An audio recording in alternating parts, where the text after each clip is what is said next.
कार्तिकेय साईं महाराज की, परम पूज्य चक्रवर्ती श्री विराग सागर गुरुदेव की, परम पूज्य चक्रवर्ती विनम्र सागर गुरुदेव की, द्वादशांग जिनवाणी माता की।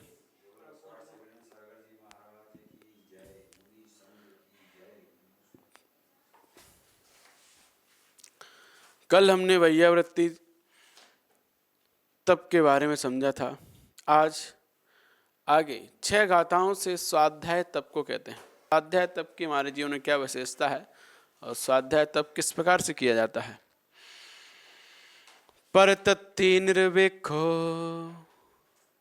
दुष्ट व्यपान नासन समर्थो तच्च विनिश्चय हेतु सज्जाओ झान सिद्धियरो।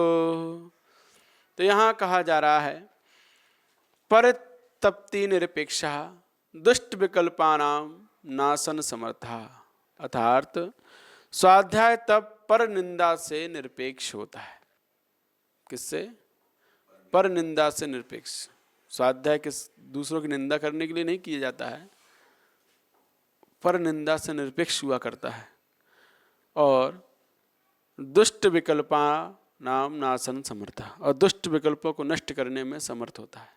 जो हमारे अंतरंग में दुष्ट परिणाम आते हैं, दुष्ट विकल्प घूमते रहते हैं इधर उधर के, खराब खोटे परिणाम खोटे विकल्प, उनको नष्ट करने में समर्थ होता है। तथा तत्व निश्चय हेतु, और तत्व के निश्चय में कारण है, और ध्यान सिद्धि करा, और ध्यान की सिद्धि करने वाला स्वाध्याय तप होता है। ये स्वाध्याय तप के इन्होंने फल बताए और हेतु बताए। क्यों? तो पहले तो बताया कि स्वाध्याय तप क्या है। तो स्वाध्याय तप पर निंदा से निरपेक्ष होता है। और क्या करता है इसे? इसे करने से क्या होता है? तो दुष्ट विकल्पों को ये नाश करने में समर्थ होता है, तत्व के निश्चय करने में कारण है, और इसके करने से ही ध्यान में सिद्धि प्राप्त होती है। क्योंकि जब आपको स्वाध्याय नहीं होगा, चिंतन नहीं होगा, तो ध्यान में करोगे क्या? जब हमारे अंतरंग में ज्ञान होता है, जिन्हें भगवान की वाणी याद होती है, कंठस्थ होती है, स्वाध्यायशील होते हैं हम, तभी तो ध्यान में चिंतन कर पाएंगे उस चीज़ का जो हमने पढ़ा है, समझा है, जाना है। तभी तो वो अधिक देर तक हम एकाग्र हो पाएंगे। अन्यथा जब हमें कुछ दिमाग में कुछ है ही नहीं, खाली दिमाग है, तो खाली दिमाग तो शैतान का घर है, तो वहाँ तो कोई ना कोई विकल्प इधर उधर की बातें आएंगी ही आएंगी। तो इसीलिए वहाँ ध्यान नहीं हो पाएगा। ध्यान की सिद्धि में स्वाध्याय तप ही परम कारण है। भावार्थ, सुष्ठु रीति से पूर्वापर विरोध रहित अध्ययन करने को स्वाध्याय कहते हैं। सुष्ठु माने श्रेष्ठ रीति से, उत्तम रीति से, पूर्वापर विरोध, जिसे दूसरों को कोई भी विरोध ना हो, ऐसे विरोध रहित अध्ययन करने को स्वाध्याय कहते हैं। अर्थात आत्मा के हित के लिए अध्ययन करने को स्वाध्याय कहते हैं। आत्मा के हित के लिए जो अध्ययन किया जा रहा है वो भी स्वाध्याय है, क्योंकि स्वयं को अध्याय बनाकर जो अध्ययन किया जाता है वो स्वाध्याय कहलाता है। स्वयं को अध्याय बनाया हमने कि हम अपने जीवन में किस प्रकार के हैं, कितनी कसाय हैं, कितने राग द्वेष हैं, कितने हमारे अंदर विकल्प संकल्प घूम रहे हैं, आदि आदि समस्त चीज़ों को जो हम स्वयं के अंतरंग में ढूंढते हैं, मतलब स्वयं को अध्ययन करते हैं। जो हमने पहले स्वयं को अध्याय बनाया तभी तो अपना अध्ययन कर पाएंगे। तो स्वयं को अध्याय बनाकर स्वयं का अध्ययन करना ही स्वाध्याय, अध्याय। स्वयं माने हम, अध्याय, तो स्वयं को अध्याय बनाकर किया जाए वो स्वाध्याय, ऐसा समझना चाहिए। तो आत्मा के हित के लिए अध्ययन करने को स्वाध्याय कहते हैं। स्वाध्याय पर निंदा से निरपेक्ष होता है, क्योंकि स्वाध्याय में लगे हुए मुनि का मन और वचन स्वाध्याय में लगा होता है, इसीलिए वह किसी की निंदा नहीं करता। 10 अध्याय करने से राग द्वेष और आर्त रोध ध्यान रूप दुष्ट विकल्प भी नष्ट हो जाते हैं। तो जब हम स्वाध्याय मन लगा रहेगा तो अपने आप ही किसी के प्रति राग द्वेष नहीं होगा, आर्त ध्यान रोध ध्यान नहीं होंगे, जब हमारा चिंतन मनन स्वाध्याय में लगा रहेगा। अथवा पुत्र स्त्री धन दान आदि चेतन अचेतन वस्तुओं में यह मेरे हैं, इस प्रकार के परिणामों को संकल्प कहते हैं। और मैं सुखी हूँ, दुखी हूँ, इस प्रकार के चित्त में होने वाले हर्ष विषाद रूप परिणामों को विकल्प कहते हैं। कि कभी हम सुखी समझ रहे हैं अपने आप, कभी दुखी समझ रहे हैं, कभी और कुछ। तो इस प्रकार हर्ष विषाद जो हमारे अंतरंग में होता ही रहता है, इन परिणामों को विकल्प कहते हैं। कभी कुछ विकल्प, कभी कुछ विकल्प, कभी कुछ विकल्प, कभी इसलिए दुखी, कभी इसलिए दुखी, कभी इसलिए दुखी। शिकायतें बनी रहती हैं, कभी ये शिकायत, कभी वो शिकायत, कभी ये शिकायत, खत्म ही नहीं होती ज़िंदगी में शिकायतें। तो क्या है, कितने सारे विकल्प हैं दिमाग में, तो वो सारे विकल्पों को नष्ट करने में कौन सक्षम है? स्वाध्याय। जब हम स्वाध्याय करते हैं सारे विकल्प दूर हो जाते हैं। स्वाध्याय करने से दुष्ट संकल्प विकल्प नष्ट हो जाते हैं, क्योंकि स्वाध्याय करने वाले का मन स्वाध्याय में लगा रहता है, इसीलिए उसका मन इधर उधर नहीं जाता। तथा स्वाध्याय करने से तत्वों के विषय में होने वाला संदेह नष्ट हो जाता है। तत्व क्या है? जीव तत्व किसे कहते हैं? आश्रव तत्व किसे कहते हैं? बंध तत्व किसे कहते हैं? पता ही नहीं है। स्वाध्याय करोगे तो पता चलेगा। तो स्वाध्याय करने से तत्वों के विषय में होने वाले संदेह को हम नष्ट कर देते हैं और धर्म तथा शुक्ल ध्यान की सिद्धि होती है। तो धर्म और शुक्ल ध्यान की सिद्धि स्वाध्यायशील व्यक्ति ही कर पाता है, जिसके अंतरंग में ज्ञान नहीं है, विशेष चिंतन नहीं है, द्रव्य गुण पर्याय का विशेष अनुभव नहीं है, वो कभी धर्म ध्यान शुक्ल ध्यान तक नहीं पहुंच पाता है। क्योंकि जो शुक्ल ध्यान है पहला, उसमें क्या है? प्रत्यक्ष वितर्क विचार। तो प्रत्यक्ष वितर्क विचार नाम का जो पहला शुक्ल ध्यान है, उसमें वह मुनिराज शुक्ल ध्यान में कभी गुण का चिंतन कर रहे हैं, तो कभी गुण से फिर पर्याय पे पहुंच गए, पर्याय का चिंतन करते करते फिर द्रव्य का चिंतन करने लगे, द्रव्य से फिर गुण पे, गुण से पर्याय पे, पर्याय से गुण पे। इस प्रकार से गुण पर्याय द्रव्य में ही बार बार पलटते रहते हैं। पृथक माने बदलना, बार बार पृथक होना, इससे फिर इससे फिर इससे, लेकिन चल आत्मा का ही रहा है। आत्मा का गुण, आत्मा की पर्याय, आत्मा के द्रव्य के बारे में ही जो निरंतर चिंतन चलता रहता है। इस प्रकार द्रव्य गुण पर्याय में जो जिन्हें ज्ञान है विशेष, वही तो कर पाएंगे ये ध्यान।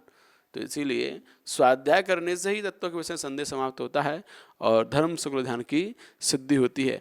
इसीलिए हमें स्वाध्याय तप नियम से रोज करना चाहिए। इस स्वाध्याय तप करने में कभी भी आलस नहीं करना चाहिए। आज नहीं कर रहे हैं, आज ही रहने दो, तो ये आलस हमारे जीवन में बहुत सारे धर्म ध्यान से दूर कर देता है, बहुत सारे विकल्पों को ले आता है। और आर्थ ध्यान रौद्र ध्यान, जब तक सच्चा ज्ञान नहीं मिलता तब तक आर्थ ध्यान रौद्र ध्यान में हम लगे ही रहते हैं। सच्चा ज्ञान ही हमें आर्थ ध्यान रौद्र ध्यान से दूर कराता है। तो इसीलिए अपने जीवन में ऐसा सच्चा ज्ञान जो जिन भगवान ने हमें दिया है, जिनवाणी परम उपकारी है हमारी, उस परम उपकारी जिनवाणी को कभी भी भूल से भी उसका अनादर नहीं करना चाहिए। हमें पूर्ण लगन और श्रद्धा के साथ उसका मनन चिंतन करना है, तभी हमारे जीवन में हम पर निंदा से रहित हो पाएंगे, दुष्ट विकल्पों को संकल्पों को दूर कर पाएंगे, तत्व में निश्चय कर पाएंगे, संदेह दूर कर पाएंगे और अपने ध्यान की सिद्धि कर पाएंगे। तो ये सब चीज़ें एक उत्तम परम तप स्वाध्याय तप से होती हैं। कहा जाता है वर्तमान में पंचम काल में सबसे बड़ा तप कोई कर सकता है तो क्या है? स्वाध्याय परम तपः। स्वाध्याय परम तप कब है? कब है बताओ?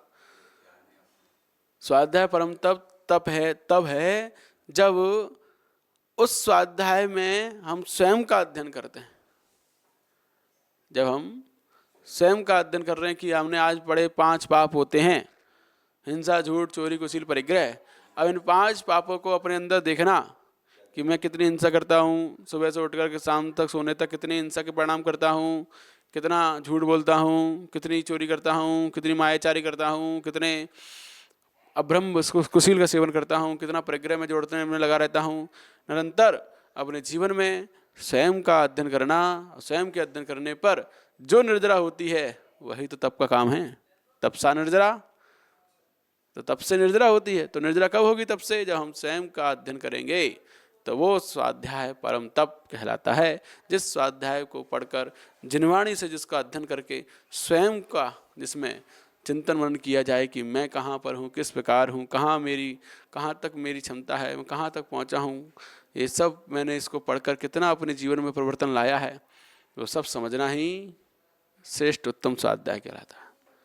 पाना नहीं जीवन को बदलना है साधना। तो केवल पाना ही नहीं है, हाँ, देव सतगुरु समागम मिल गया, जिनवाणी मिल गई, सब कुछ मिल गया तो हम बहुत ऊंचे ऊपर हो गए, है ना। हमने दीक्षा ले ली, पीछे काउंटर मिल गया, सब कुछ मिल गया तो हम बहुत ऊंचे हो गए? नहीं, पाना नहीं, तुम पाने से साधक नहीं बन गए, बदलना है साधना। अपने आप को बदलने से हम साधक बनेंगे, अपने आप को बदलने से हम साधना कर रहे हैं। यदि हम जैसे घर में थे वैसे ही यहाँ हैं तो हमारे अंदर परिवर्तन नहीं आया तो साधना भी नहीं चल रही है। क्योंकि साधना तो वही कर रहा है जो कुछ ना कुछ अपने अंदर में परिवर्तन ला रहा है, वृद्धि कर रहा है, चर्या बढ़ा रहा है, वही तो साधना कर रहा है। तो इसीलिए साधना का मतलब होता है अपने अंतर में विशेष उपलब्धि प्राप्त करना। घर बार छोड़कर, व्यापार छोड़कर, त्याग के मार्ग पर आकर हमने क्या उपलब्धि पाई। लोग पूछते हैं कि आप इतने साल हो गए दीक्षा लिए, क्या उपलब्धि हुई आपको दीक्षा लेकर?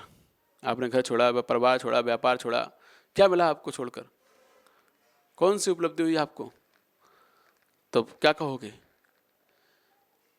तब कहा जाता है कि जब हमारे जीवन में पहले हम घर पे थे तो राग, द्वेष, क्रोध, मान, माया, लोभ, कसाय, काम, वासना, भोगों के विचार निरंतर बने ही रहते थे।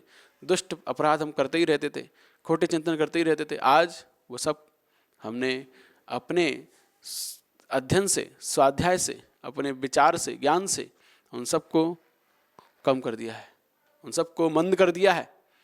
वो सब चीज़ें अब ढीली पड़ गई हैं जो पहले थी। तो ये परिवर्तन, तो ये साधना, जब तक आप अपने अंदर परिवर्तन नहीं लागो, जैसे पहले थे वैसे आज हो, तो वहाँ साधना क्या की? कुछ नहीं, बस भेष परिवर्तन हुआ। पहले वहाँ थे, अब यहाँ है। तो इसीलिए साधना तो वही है जिसमें अंतरंग में परिवर्तन आता है, स्वयं में विशुद्धि बनती है, वही श्रेष्ठ स्वाध्याय कहलाता है। तो इस प्रकार अपने जीवन में स्वाध्याय करना ही परम तप है, अपने अंतरंग में परिवर्तन लाना। आगे इसके बता रहे हैं, भूयादिषु निर्वेक्षो जिन सत्थम जो पड़े भक्तिये, कम मल सोह नट्ठम सुएलाहो सुयरो तस्य।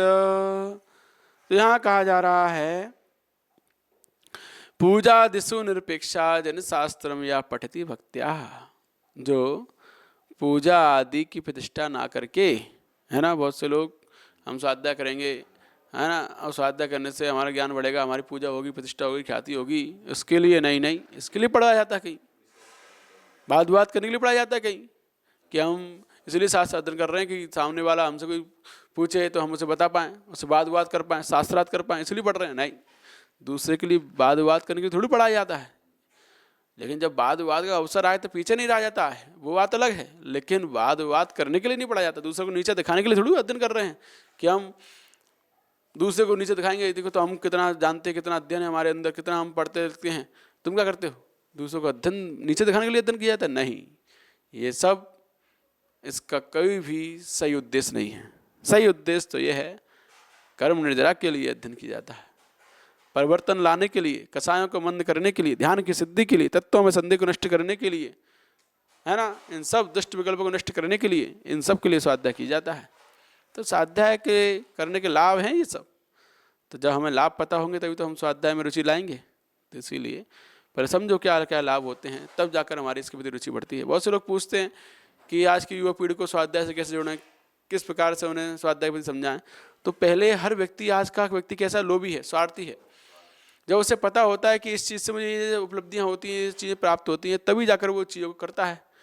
तो हमें उसे पता होगा कि स्वाध्याय से लाभ क्या क्या है, इससे क्या क्या उपलब्धि हो सकती है, तभी तो स्वाध्याय मन लगाएगा। तो कितनी सारी उपलब्धियां हैं इन स्वाध्याय से कि तत्वों का संदेह दूर होता है, पर निंदा हमारे मुख से कभी नहीं निकलती है, वाद विवाद के परिणाम होने पर हम वहाँ विजय प्राप्त करते हैं सामने वाले से, ध्यान की सिद्धि होती है और दुष्ट विकल्प हमारे दूर होते हैं। हम हर परिस्थिति में अपने आप को संभाल पाते हैं। जो ज्ञान होता है, श्रेष्ठ चिंतन होता है, तो सामने हमारे प्रतिकूलता भी आ जाएं, परिस्थितियाँ हमारे अनुकूल ना हो, दुख हो जीवन में, तब कौन संभालता है हमें? हमारा ज्ञान ही, हमारा चिंतन, स्वाध्याय ही हमें संभालता है। तो इसीलिए इन सब चीज़ें की प्राप्ति हमें एकमात्र स्वाध्याय तब से हुआ करती है। तो सदैव इसे पूर्ण श्रद्धा और लगन के साथ हमें करना चाहिए। जो मुनि अपनी पूजा प्रतिष्ठा की अपेक्षा ना करके कर्ममल को शोधन करने के लिए, किसके लिए? कर्ममल शोधनार्थम सुतलाभा सुकरा तस्य। जो कर्ममल को शोधन करने के लिए और सुत के लाभ के लिए, ज्ञान के अभ्यास के लिए जिन शास्त्र को भक्तिपूर्वक पढ़ता है, उसका सुत लाभ सुखकारी होता है ना, उसी का, किसका? उसका सुख कार्य नहीं होता जो अपनी पूजा प्रतिष्ठा सम्मान वाद विवाद करने के लिए दूसरों को नीचे दिखाने के लिए पढ़ रहा है, अध्ययन कर रहा है, उसका सुख कार्य नहीं है सुध का अध्ययन। उसका सुध का अध्ययन सुखकारी है जो कर्मबल को सदन करने के लिए जिन शास्त्रों को बड़े भक्ति पूर्वक पढ़ता है उसका सुत लाभ होना, उसको सुत की प्राप्ति होना सुखकर है। आदर सत्कार प्रशंसा और धन प्राप्ति की वांछा न करके ज्ञानावरण आदि कर्म रूपी मल को दूर करने के लिए जैन शास्त्र को पढ़ता पढ़ाता है उसे स्वर्ग और मोक्ष प्राप्त होता है। तो इसीलिए हमें किस लिए करना है, ये भी उद्देश्य हमारा क्या है, पढ़ने का पढ़ाने का क्या उद्देश्य है। वो उद्देश्य जब हमारे जीवन में होता है सही उद्देश्य ये उद्देश्य नहीं होना चाहिए कि आदर सत्कार प्रशंसा धन प्राप्ति इन सब की वांछा का नहीं, धन कमाने के लिए नहीं कि हम धन कमाने के लिए पढ़ाई कर रहे हैं। अपने जीवन में कर्मबल का शोधन करने के लिए जो पढ़ता है वही सही स्वाध्याय कर रहा है। आगे इसके जो जन सत्यम सेवदे पंडियमानी फलम समीहंतो साम्य परिकूलो सत्यम पीवसम हवे तस्य। यहाँ कहा जा रहा है या जन शास्त्रम सेवते पंडित मानी फलम समीह मान साधर्मिक प्रतिकूल शास्त्रम अपि विषम भवेत् तस्य। अर्थात या जन शास्त्र सेवते जो पंडित मानी, जो पंडित अभिमानी लौकिक फल की इच्छा रखकर जिन शास्त्रों की सेवा करता है। कौन सा पंडित माने ज्ञानवान, तो जो पंडित अभिमानी कैसा कह दिया अभिमानी लौकिक फल की इच्छा रखकर कि संसार के प्रशंसा स्तुति पूजा प्रतिष्ठा धन इन सब की प्राप्ति की इच्छा रखकर जिन शास्त्रों की सेवा करता है पढ़ता है पढ़ाता है और साधर्मी जनों के प्रतिकूल रहता है। और जो साधर्मी जन है कितनी है, पंडित दूसरे पंडित को देख नहीं सकता है। हाँ, एक पंडित दूसरे पंडित की बुराई करता ही है, हाँ खोटी आग नहीं सुहाता है। तो ऐसे साधर्मी जनों से प्रतिकूल रहता है। अब ऐसे बहुत साधु भी हुए हैं कि एक साधु दूसरे साधु देखना नहीं चाहते हैं, उनके पास बैठना नहीं चाहते हैं, पसंद करना नहीं चाहते हैं। तो साधर्मी जनों के प्रतिकूल रहता है, उसका शास्त्र ज्ञान भी विश्वरूप है। कैसा है, विश्वरूप। कोई भी उसने अपने जीवन में उससे अमृत नहीं पाया, अमृत नहीं घोला, क्या घोल लिया, विष घोल लिया है। क्योंकि विष ही हमें मारता है और विष तो एक भव मारता है। और जो साधर्मी जनों के प्रति प्रतिकूल रहता है वह उनकी निंदा आलोचना करके भव भव में मरता है। इसीलिए विश्वरूप कह दिया। जो विद्या के मद से गर्विष्ठ होकर अपने को पंडित मानता है और प्रशंसा पूजा धन भोजन औषधि वगैरह के लाभ की भावना से जैन शास्त्र को पढ़ता पढ़ाता है और सम्य दृष्टि श्रावक मुनियों का विरोधी रहता है, उसका शास्त्र ज्ञान भी विष के तुल्य है ना। तो जो अपने आप को पंडित मानता है, विद्या के मत से गर्विष्ठ, अरे हम ज्योतिषी की हमें ज्योतिष का ज्ञान, हमें वास्तु का ज्ञान, हमें सौर विज्ञान का ज्ञान, हमें बहुत सारे हस्तरेखा ज्ञान, अष्टांग निमित्त बहुत सारी विद्याएं, हम प्रतिष्ठाचार का ज्ञान, हमें क्या नहीं है। और इन मुनियों क्या है, कुछ भी नहीं है। तो इस प्रकार जो अब विद्या के मत से गर्विष्ठ होकर अपने पंडित मानता है, प्रशंसा पूजा धन भोजन औषधि वगैरह के लाभ की भावना से, तो निरंतर प्रशंसा हो हमारी, पूजा हो हमारी, धन की प्राप्ति हो, धन मिले हमें, हम जहाँ भी जाएं वहाँ 2-2 लाख रुपए का सम्मान हो, लिफाफा मिले, भोजन बढ़िया बढ़िया खाने को मिले, है ना। तो इस प्रकार इन सब की चाह को रखकर जैन शास्त्र को पढ़ता पढ़ाता है, समदृष्टि श्रावक अथवा मुनि का विरोधी रहता है। समदृष्टि श्रावकों से और मुनियों से बोलना तक नहीं है, तुम सब बेकार हो, कोई काम का नहीं हो, है ही नहीं। तो उसका शास्त्र ज्ञान भी विष के तुल्य है। सम्यदृष्टि श्रावक तथा मुनियों का विरोधी है, हाँ उनका वो विरोधी है। क्योंकि सम्यदृष्टि तो देवशास्त्र गुरु का तो भक्त होगा और जो देवशास्त्र गुरु भक्त है वो उसका विरोधी है। ऐसा पंथ भी चल रहा है एक, है ना, जो शास्त्रों में खूब लगे रहते हैं, अपने आप को पंडित मानते हैं बहुत, श्रेष्ठ, हाँ, कहीं कुछ नहीं है।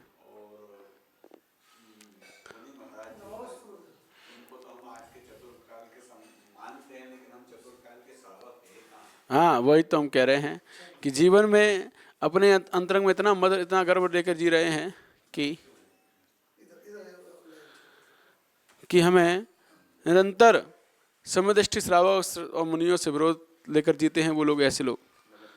तो ऐसे लोग का शास्त्र ज्ञान भी विष के तुल्य है, क्योंकि वह संसार के दुखों का ही कारण है। कहा भी है ज्ञान घमंड को दूर करता है, किंतु जो ज्ञान को पाकर ही घमंड करने लगा, मद करने लगा, अब इसका इलाज कौन कर सकता है? ज्ञान से ही घमंड दूर होता है, मद दूर होता है। और उसे ही पाकर मद और घमंड बढ़ गया तो अब कहाँ जाओगे? बस जानकारी है, भंडारी है बस वो। हाँ, यदि अमृत ही विष हो जाए तो उसकी चिकित्सा कैसे की जा सकती है? जब हमारा ज्ञान ही जो अमृत तुल्य था, जो विष को भी अमृत कर सकता था, मतलब विष का अहंकार घमंड को तोड़ सकता था, उसको निर्विष कर सकता था, और उसी ज्ञान को हमने अहंकार का रूप दे दिया, मत का रूप दे दिया, तो अब हमने अमृत को ही विष कर दिया, तो हमारी चिकित्सा कौन कर सकता है? अब हमें कौन बचा सकता है? कोई नहीं बचा सकता है। इसीलिए स्वाध्याय किस लिए करना है ये समझना होता है ना? स्वाध्याय किस प्रकार से करना है अपने जीवन में? कभी भी समदृष्टि श्रावक और व्रतियों का, मुनियों का विरोधी ना बनकर सदैव उनका सम्मान करना, ये हमारा विनय है। विनय ही ज्ञान का परिचायक होता है। जिस प्रकार से बताते ना, जिस पेड़ पर फल होते हैं वो पेड़ अपने आप झुक जाता है, ऐसे जिसके अंदर ज्ञान होता है वो अपने आप विनम्र होता है, सहज होता है, सरल होता है, सबको लेकर चलता है ना? तो इसीलिए अपने आप ज्ञानी की पहचान उसकी विनम्रता बताती है। तो इसलिए हमें अपने जीवन में ऐसा ज्ञान प्राप्त करना है जिससे कि हम अपने अंतरंग में अमृत घोल पाएँ, विष नहीं, अहंकार को दूर कर पाएँ। बढ़ाना नहीं है, वरना होता यही है कि शास्त्र पढ़ पढ़ के अहंकार बढ़ता चला जाता है। विद्वान हो गए लेकिन ज्ञानवान नहीं हुए। और इसके आगे बताते हैं, जो युद्ध काम सत्थम राया दो से हिम पर न दो पड़ई लोया वंचन हेदुम सज्जाओ निफलो तस्। जो पुरुष राग द्वेष से प्रेरित होकर लोगों को ठगने के लिए युद्ध शास्त्र और काम शास्त्र को पढ़ता है उसका स्वाध्याय निष्फल है। किसका?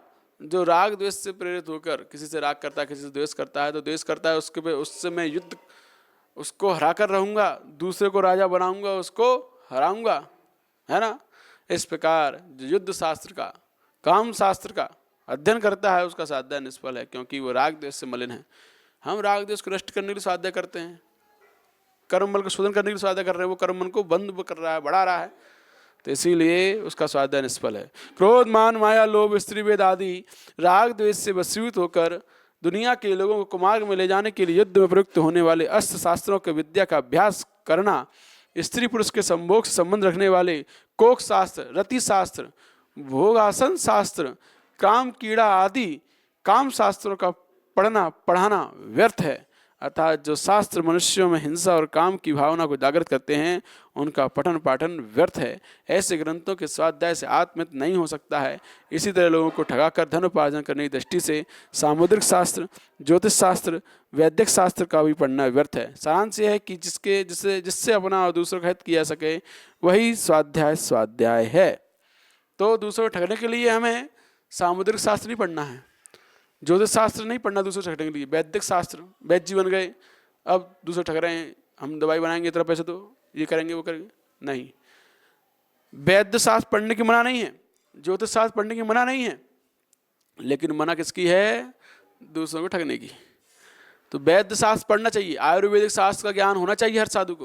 यदि आयुर्वेदिक शास्त्र का ज्ञान नहीं है तो कैसे वह अपनी चर्या को कर पाएगा, क्योंकि आयुर्वेद के अनुसार यदि आहार नहीं करता है, किस सर्दी में वो किस मौसम में हमें क्या लेना है, सर्दी में क्या लेना है, गर्मी में क्या लेना है, बरसात में क्या लेना है, कौन से महीने में क्या खाना चाहिए, यदि आयुर्वेद का पूर्ण ज्ञान नहीं है तो वह कभी भी साधना को कर ही नहीं सकता सही तरीके से, बीमार पड़ जाएगा। तो वैदिक शास्त्र पढ़ना आवश्यक है। हाँ, क्या पथ्य है, क्या कुपथ्य है, क्या वक्ष है, क्या अवक्ष है, कब अवक्ष, कौन सी चीज़ अवक्ष कहलाती है, वही चीज़ जो उस समय वक्ष है लेकिन कुछ दिनों उस समय बाद वही अवक्ष हो जाती। तो इस प्रकार, हाँ, तो इस प्रकार जब तक हमें वैदिक आयुर्वेद शास्त्र का ज्ञान नहीं होगा तब तक अपने जीवन में हम सही साधना कर ही नहीं सकते। इसलिए पढ़ना चाहिए। ज्योतिष शास्त्र का भी ज्ञान होना चाहिए। अगर ज्योतिष शास्त्र का ज्ञान नहीं है तो आप किस प्रकार से मंदिर बनना है, पंचकल्याणक होना है, उस समय किस प्रकार से, किस समय भगवान की प्रतिमा विराजमान करनी जिससे कि लाभ हो, समाज को लाभ हो, साधना में लाभ हो, ऐसे कार्य पूर्ण ज्योतिष के अनुसार ही दिखे जाते हैं, मुहूर्त के अनुसार ही किए जाते हैं। तो ये सब चीज़ें धर्म के लिए, आत्महित के लिए की जाएं वो सब ठीक है, लेकिन जो ठगने के लिए की जाएं वो सब व्यर्थ हैं, उनका पढ़ना व्यर्थ है। इसीलिए स्वाध्याय वही है जिससे अपना और दूसरों का हित किया जा सके। सच्चा स्वाध्याय तो वही स्वाध्याय कहलाता है। दूसरों को ठगने वाला स्वाध्याय राग द्वेष के वशीभूत होकर युद्ध शास्त्र, काम शास्त्र को पढ़ना पढ़ाना सब व्यर्थ है, ऐसा समझना चाहिए। आगे इसके कह रहे हैं, जो अपानम जानधि असोई शरीरादु तच्चदो भिन्नम जानग रूप स्वरूपम सो सत्थम जानदे सबम। जो अपनी आत्मा को इस अपवित्र शरीर से निश्चय से भिन्न तथा गायक स्वरूप जानता है वह सब शास्त्रों को जानता है। जो अपनी आत्मा को इस अपवित्र शरीर से निश्चय से भिन्न जानता है, व्यवहारिक में नहीं, निश्चय से जानता है कि ये शरीर कैसा है, कीड़े मकोड़े, खून पीप, मांस, गंदगी, विष्ठा सबसे भरा पड़ा हुआ ये शरीर है और इससे भिन्न मैं हूँ, निर्मल ज्ञानानंद स्वरूप, निर्विकार, निरंजन। तो इस प्रकार अपने आप को इस शरीर से जो भिन्न जानता है, निश्चय से गायक स्वरूप जानता है, मैं कैसा हूँ, गायक। गायक कौन किसे कहते हैं? गायक, गायक किसे कहते हैं? ज्ञान, क्या ज्ञान? जानने वाला। जानने वाला तो ज्ञाता होता है, गायक किसे? कैसे? वो जानते नहीं है। तीन वेद होते हैं, ज्ञान, ज्ञाता, गेह, है ना। ज्ञान किसे कहते हैं? जिसे जाना जाए उसे ज्ञान कहते हैं, जिसे जाना जाए वो गेह है, जिसे जाना जाए वो गेह, जिससे जाना जाए वो ज्ञान, और जो जान रहा है वो ज्ञाता। तो ज्ञान, ज्ञाता, गेह। अरे हमने क्या कहा? जिसको जान रहे हैं वो गेह है। आप कुछ भी जानो, ये फ्लैक्स किसका बना है, कैसा बना है, घड़ी किसकी बनी है, दीवार कैसे बनी है, हर चीज़, माइक कैसे बना है, किताब कैसे बनी है, आदि आदि हर चीज़ जो आप जिसको भी जान रहे हो वो सब गे है। क्या है? गे। जो जानने में आए वो गे, जिससे जान रहे हैं वो ज्ञान, ज्ञान से जानते हैं, ज्ञान होगा तभी जान पाएंगे। जो जान रहा है वो ज्ञान किस में है? आत्मा में। तो जो जान रहा है, कौन जान रहा है? आत्मा जान रही। तो आत्मा क्या है? ज्ञाता। तो जानता है वो ज्ञाता, जिससे जाना जाता है वो ज्ञान, जिसको जाना जाए वो गे। अब जहाँ कहते हैं ज्ञान, ज्ञाता, गेह का विकल्प बच वेदन ना, जहाँ तीनों का कोई भेद नहीं होता है, न ज्ञान है, न ज्ञाता है, न गेह है, तीनों ही एक हो जाते हैं, वहाँ गायक होता है। गायक स्वरूप में कुछ भी जानने की आवश्यकता नहीं होती है, वहाँ जनता है। गायक स्वरूप का मतलब जनता है। भगवान तो बस बैठे हैं अपने आप में लीन, अपनी आत्मा में चिदानंद रसलीन, सकल के गायक तदपि चिदानंद निजानंद रसलीन। तो सारे दुनिया के गे को जान रहे हैं, फिर भी अपने निज आनंद में लीन है, वो हैं गायक। उन्हें कुछ जानना नहीं पड़ता। जिस प्रकार दर्पण लगा होता है, दर्पण में वस्तु कब आती है? जब वस्तु सामने से निकलती है। दर्पण नहीं जाता वस्तु को जानने के लिए, दर्पण में वस्तु आती है। ऐसे ही अभी जब तक हम ज्ञाता हैं तब तक हमें जानना पड़ता है सामने वाली वस्तु को, उसको देखने जाना पड़ता है। लेकिन जब हम ज्ञायक हो जाते तो हम नहीं जाते, वस्तु आती है हमारे ज्ञान में, वस्तु झलकती है। दर्पण में प्रतिबिंब झलकता है, दर्पण नहीं जाता उसके पास, वो सामने से निकलता है तब अपने आप ही झलक जाता है। ऐसे ही भगवान के ज्ञान में हर पर्याय, हर द्रव्य, हर पदार्थ, हर ज्ञेय उनके ज्ञान में झलकता है। यही ज्ञायक स्वरूप ही है। जहाँ न जाना जाए, जहाँ ज्ञेय, ज्ञाता और ज्ञान तीनों का भेद समाप्त हो जाता है, वो ज्ञायक कहलाता है। जहाँ ज्ञेय भी आत्मा है, ज्ञाता भी आत्मा है, क्योंकि ज्ञाता ही आत्मा होती है, और ज्ञान आत्मा में ही है। तीनों चीज जब एक हो जाती है, एक रूप हो जाती है, वहाँ पर गायक स्वभाव प्रकट होता है। इसलिए गायक स्वरूप अपने आप को जो जानता है वही शास्त्रों को जानता है। स्वाध्याय का यथार्थ प्रयोजन तो अपने शरीर में बसने वाली आत्मा को जान लेना ही है ना। स्वाध्याय का यथार्थ प्रयोजन तो अपने शरीर में बसने वाली आत्मा को जान लेना ही। अतः जो यह जानता है कि सात धातु, मलमूत्र, सात धातु और मलमूत्र से भरे इस शरीर में मेरी आत्मा वास्तव में भिन्न है, तथा मैं शुद्ध बुद्ध चिदानंद स्वरूप परमात्मा हूँ। कैसा हूँ? कैसा हूँ मैं? शुद्ध बुद्ध चिदानंद स्वरूप परमात्मा हूँ। मेरी आत्मा इस शरीर से वास्तव में निश्चय से भिन्न है। केवल ज्ञान, केवल दर्शन स्वरूप मेरा स्वरूप है। वह सब शास्त्रों को जानता है जो ऐसे जानता है। कहा भी है, जो शुद्ध ज्ञान के द्वारा इस केवल शुद्ध आत्मा को जानता है, उसे लोक को जानने देखने वाले केवली भगवान शुद्ध केवली कहते हैं। जो अपने शुद्ध ज्ञान के द्वारा, जो शुद्ध ज्ञान है ये, इस शुद्ध ज्ञान के द्वारा जो अपनी शुद्ध आत्मा को जानता है, अनुभव करता है, देखता है, उसे केवली भगवान शुद्ध केवली कहते हैं। जो समस्त शुद्ध ज्ञान को जानता है उसे जैन भगवान शुद्ध केवली कहा है, क्योंकि पूरा ज्ञान आत्मा, अतः वह शुद्ध केवली है।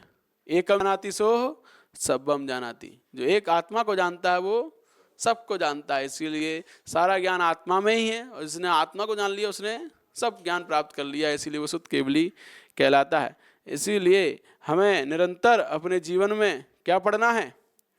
ऐसी पढ़ाई पढ़ो जिसे पढ़ने के बाद दूसरी पढ़ाई पढ़ना ना पड़े। इसी एक ही पढ़ाई से केवली नहीं कहलाएंगे, आत्मा को पढ़ने से केवली कहलाएंगे। तो इसीलिए अपने जीवन में वो पढ़ाई हितकारी है जो इस आत्मा को दुखों से बचा दे, सारे अंतरंग के दुख पीड़ाएं दूर कर दे। वो पढ़ाई श्रेष्ठ पढ़ाई, उत्तम पढ़ाई कहलाती है। तो ऐसी पढ़ाई स्वाध्याय है। जैन भगवान की वाणी को, उसका अध्ययन करना, समझना और उसको अपने जीवन में उतारना, यही परम स्वाध्याय हमारे अंतरंग को विशुद्ध बनाने वाला होता है।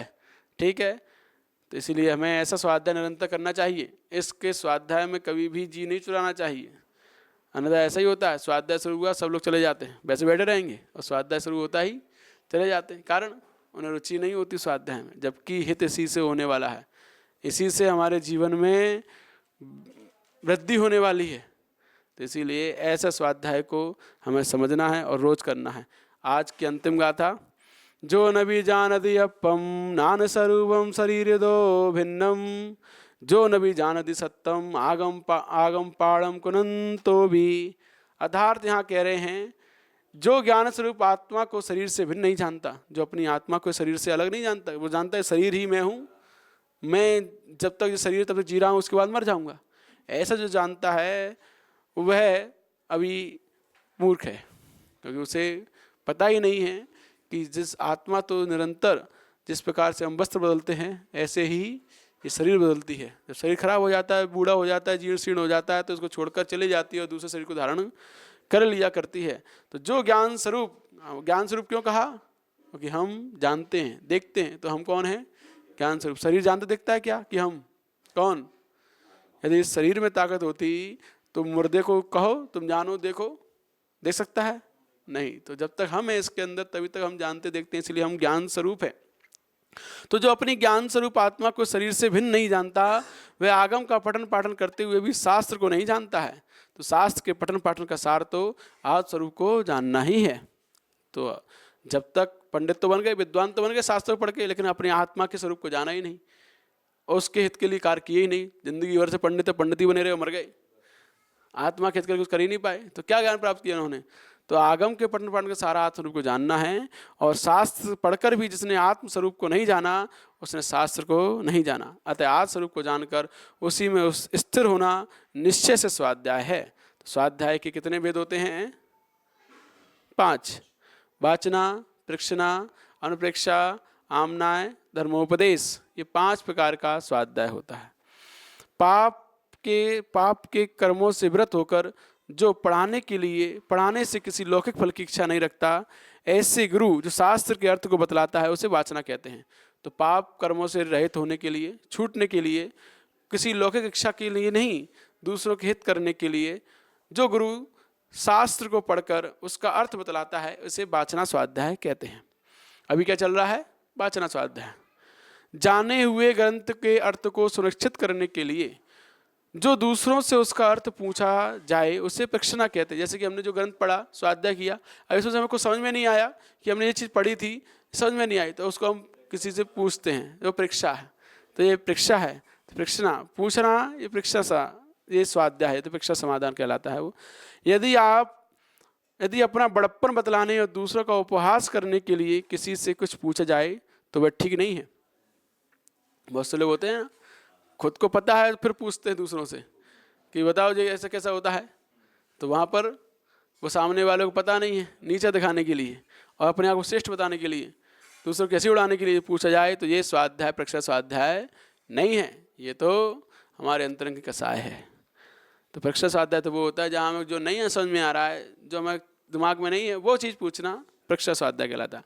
जाने हुए अर्थ को एकाग्र मन से पुनः पुनः अभ्यास करने को परीक्षा कहते हैं। अब हमने जो जान लिया, पहले पढ़ा, समझ में नहीं आया तो पूछ लिया, पूछने के बाद जान लिया, जानने के बाद उससे पुनः पुनः उसी का चिंतन करना, अभ्यास करना, जो हमने जाना था उस रूप कार्य करना, ये अनुप्रेक्षा है।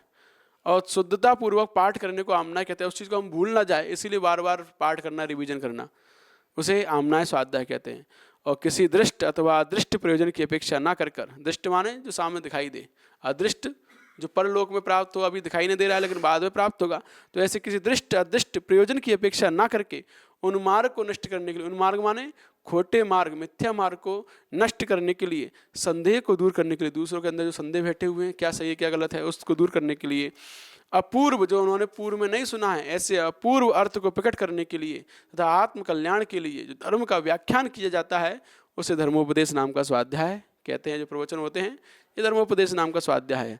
तो स्वाध्याय करने से ज्ञान की वृद्धि होती है, शुभ परिणाम होते हैं, संसार से वैराग्य होता है, धर्म की स्थिति मजबूत होती है, अतिचार मतलब हमारे अंदर जो दोष होते हैं उन दोषों से शुद्धि होती है, संशय का विनाश होता है, मिथ्यावादियों का भय नहीं रहता। जो मिथ्यावादी हैं वो कहते हैं तुम्हारे धर्म में ऐसा होता है वैसा होता है, हमारे यहाँ ऐसा नहीं होता, तो उनसे वाद विवाद हम कर ही नहीं सकते, क्योंकि हमारे पास ज्ञान ही नहीं है, समझ ही नहीं है। वो हमसे कुछ पूछेंगे तो हम बता ही नहीं पाएंगे, उत्तर दे ही नहीं पाएंगे और उनके बहकावे में आ जाएंगे, उनके अनुसार करने लग जाएंगे। तो मिथ्यावादियों का भय नहीं रहता। फिर हमें स्वाध्याय होता है, हमारे अंतरंग में जैन भगवान की वाणी का अध्ययन होता है, तब कोई भी भय नहीं रहता। इस प्रकार ये स्वाध्याय परम उत्कृष्ट है, बहुत सारे गुणों को दिलाने वाला है, सब परिणामों को बनाने वाला है। इसे हमें निरंतर रोज प्रतिदिन पूर्ण लगन उत्साह के साथ करना चाहिए, तभी हमारे जीवन में हम कर्मों का नाश कर सकते हैं। ठीक। अतः प्राणिक स्वाध्याय निष्ठापन क्रियाएं पूर्वाचारण क्रमेण सकल कर्मक्षयार्थम भाव पूजन स्तव श्रुत भक्ति का आश्रम कुर्वयम्।